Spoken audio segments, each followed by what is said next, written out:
Hey guys, welcome. Thanks for joining us. And today we're going to be discussing about why metaphysical wellness is the way forward. And the question is what is metaphysical wellness? Well, metaphysical is essentially the reality outside of our mind. And us human beings, we tend to forget that there are things outside of our own mind, our own internal reality that actually exist, because we walk around interacting with the world through our own lens of what's in our mind, don't we?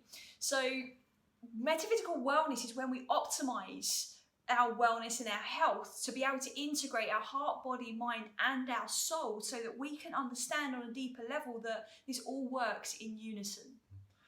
And both myself and kind of Charlotte have come from more of a physical background. So we've been kind of in health and wellness for many, many years, but mainly focused on the physical. And we both experienced chronic pain before, even while doing the so-called right things. We were eating right, had healthy nutrition, we were moving well, we were moving efficiently, or so we thought. And we kind of got to a point where we thought there's got to be something more, there's something that's missing here. And we realized that missing link was that it's more than just about the body and the mind. The heart and the soul play such a massive part in the metaphysical wellness. Definitely. And when we're talking about heart here, guys, we're talking about our emotional well-being, that emotional side of us when we talk about the heart here. And when we talk about the soul, we're talking about this energetic consciousness that we all embody and that we all have. And the funny thing is, when I first started looking into this, I thought it was a bit wooey. It was like, so many people do yeah, it first, soul, heart, what are you talking about?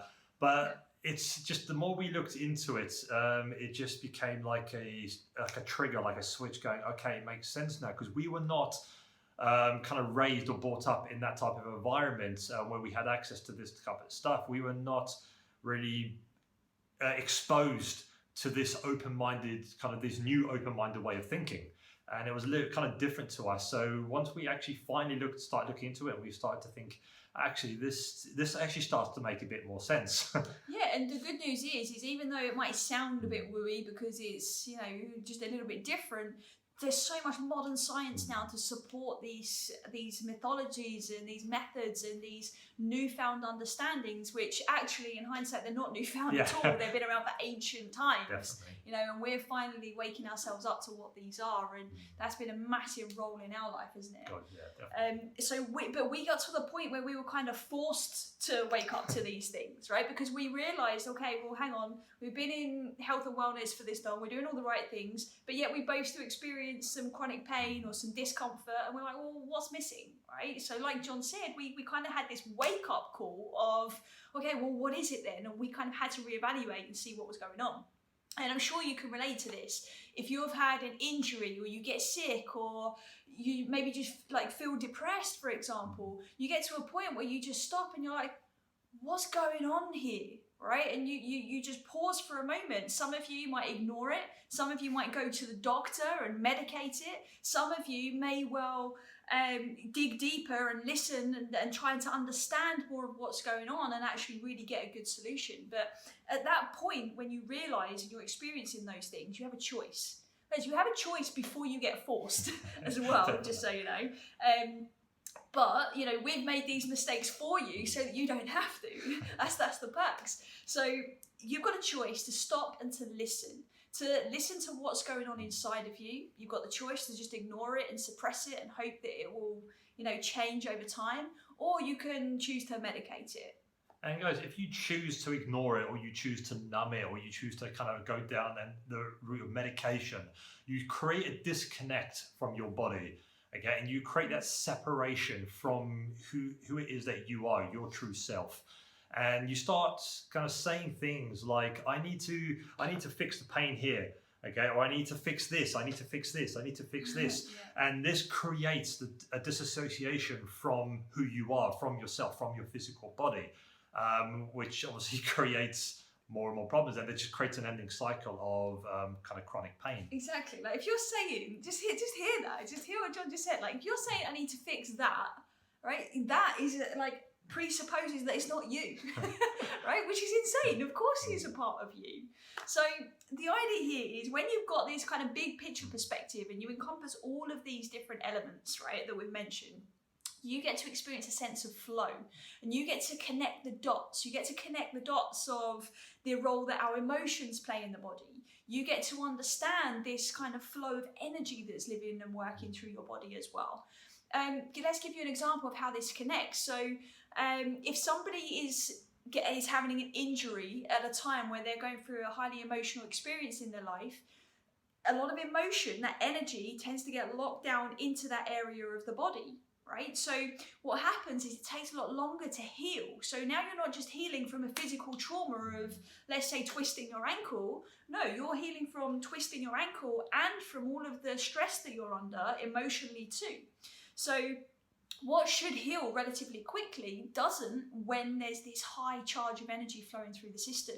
So you're likely to experience pain for an extended period of time, and you're less likely to heal as efficiently as what you could do if you don't have this big picture perspective. And guys, the emotions are basically just energy that is created within the body, and it's something that needs to be released. Yes. And this is a part of nature, it's normal, and we see it all the time. So take a child, for example, that's throwing a temper tantrum. I'm sure you've seen it all over the place in supermarkets, in public. Your own kids. Yeah, your own kids, actually just kind of drop to the floor, flailing arms, legs, screaming, making sounds. And what that child is doing is they are in a state of what we call somatic awareness. So this means they have the ability to feel emotions on a visceral level. And the funny thing is, once they finished thrashing about and they've kind of got all that, they've released all that emotion, they kind of get up and go back to whatever they're doing, playing, whatever, laughing, as in nothing's happened. Okay, and that's what they do. And we think it's weird. We say, stop doing that. And that's how they naturally release their emotions. Definitely. Animals do that too, yeah. Right? You see like a duck, when a duck swims, I think it was Eckhart Tolle wrote about this in one of his books, when a duck goes and has a little spat or a little fight with another duck or whatever, they kind of flutter their feathers and then they kind of go off in their own direction and they're all good again because they had that somatic release. And as adults, unfortunately, we disconnect with that level of somatic awareness that we actually had as part of our nature, because we learn that we shouldn't throw temper tantrums, we shouldn't scream if something happens. We've learned that we shouldn't express, right? We've become a very repressed and suppressed society, and I think obviously you're already aware of that, but we get so busy being busy that we really lack the ability to just quiet the noise. And when we do quiet all of that noise around us and we allow ourselves to connect with that deeper part of ourselves, we get to just have that depth and we get to have that flow, and we're able to then function our optimum. But if we don't do that and we stay in this busy state of mind, we suffer. And this happens over a period of time. It doesn't just suddenly happen because you have one busy week necessarily, although that will play a part on what's going on in your system. But it will happen over a period of time. And over time, you will experience blockages of your energy. You'll experience pain, physical pain, chronic pain. Potentially, you'll have a poorer quality of life and essentially have a higher risk of dis-ease. And I don't know about you, that's not the life that we talk about when we're talking about wellness. We want to be free from all of those things. So quieting that noise is a good little way to go here. Definitely. And one thing you need to remember, or it's good to remember, that your body is made up of something called a liquid crystalline structure, which is called fascia, if you've heard that word before. And fascia is so important. It's probably the most important communication system within your body. Okay, this communication system allows flow of efficient and effective communication to and from the cells and the energy. And this is something we need to take care of. Okay, it's extremely important. And the only way to be able to take care of this is to understand that this fascia, it works in patterns, this flow, this communication, everything, it works in patterns. Definitely, and those patterns are formed from information. That information is essentially our consciousness. These are things that we're aware of and that we're informed about. For example, it's our experiences, our beliefs, our behaviors, it's our movements, it's our feelings, it's all of the things that we've learned and picked up on and engaged with from the environment and the stimulus around us. This informs us, and this is what is our consciousness. This is us when we are conscious. It's living out what we are informed about. So our role here is to make sure that information is efficient and helpful and useful, so that you can then imprint a very clear pattern into your fascia, into this liquid crystalline structure inside your body, to allow that communication to happen, so that you know what's happening in your heart instead of just your mind, so that you know what's happening in your hips when they feel a little bit uncomfortable, a little bit tense, or when you feel something in your shoulders. Your communication becomes a lot more efficient and you start to flow. Now the question is, what happens to that fascia when we're in a stress state? So when we're in that kind of fight or flight mode, and some of us do get into that mode, and it's fine for a short period of time. Like 1 to 2 minutes. Yeah, like for a few minutes. So it's when you're in danger. So if you're about to be hit by a car or you're getting chased by a lion, okay, that's when that stress, that fight or flight is good, because you either want to fight or you want to run. But the problem is the majority of us spend most of our day in this fight or flight state, this stress state. And we do it all day long. Days, weeks and months we spend in this, and it creates such an intense state within our nervous system, and it leaves us basically just unable to really kind of differentiate between what's a real threat and what's a perceived threat. Definitely. Being chased by a lion is, I would say, a real threat. Yes. But getting a message on WhatsApp or an email from a colleague shouldn't provoke that feeling inside, and unfortunately it does. And when that happens, our body kind of becomes constricted. You've felt this, you know what it's like when you feel tense all of a sudden. And this is happening because your central nervous system is becoming restricted. And when we have a metaphysical approach, we're able to start to, untangle this tension, and we're able to then see it from all angles rather than just physical. Because if we're tense, we say, okay, well, just relax, breathe, relax your shoulders. That's the physical side. But what about the emotion that's being stored? Because what's happening is, when we get that tension and we get the emotion and everything else, our spine becomes tense, right? And if you can just imagine for me, like your spine, and then get some cling film or saran wrap, I think other people call it, and imagine this being wrapped around your spine, and you're being wrapped and wrapped and wrapped and wrapped and wrapped and wrapped and wrapped in this cling film or this saran wrap really, really, really, really tightly. When that happens, your levels of tightness are blocking this communication, like John mentioned, right, with this fascia system. And when that communication is inhibited, we then lose connection, that visceral experience, that somatic awareness that we spoke about earlier. We lose our ability to do that. So what happens is, in a fight or flight scenario, or in a stress state scenario, a good example for this is our body loses its blood supply from our organs and goes into the limbs, so we can literally fight or so that we can run. And that's happening all of the time because we are feeling like there's this threat happening. And our job is to kind of unlink those, and so we can allow that flow to happen, and so that you can know the difference and have that spine just relax. Because when it relaxes, it can expand, it can breathe, it can do the things that it needs to do in your system to allow that communication to open. Because when that communication is open, you get the reality check of what is actually real, like a lion, for example, or we get a reality check of what might we be perceiving as a threat, what might be imaginary, like a notification on your phone, for example.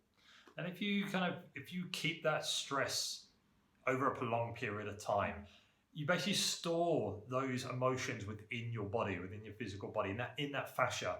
And obviously this leads to that chronic pain. So for example, there's a good one is that a lot of men suffer from chronic back pain. Okay, and the reason they suffer from chronic back pain is they tend to feel a lot of stress around work, around the financial situation, or around relationships.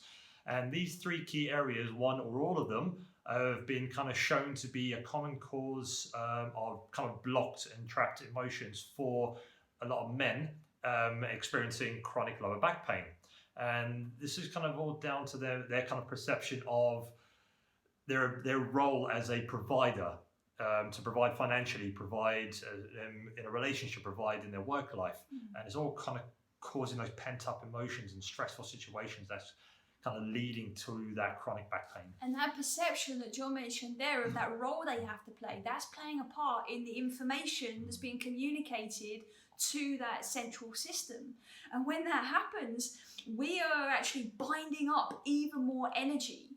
And when we don't allow it to unbind and to expand and disperse, we will experience that even more so, like we said with the saran wrap in your spine, right?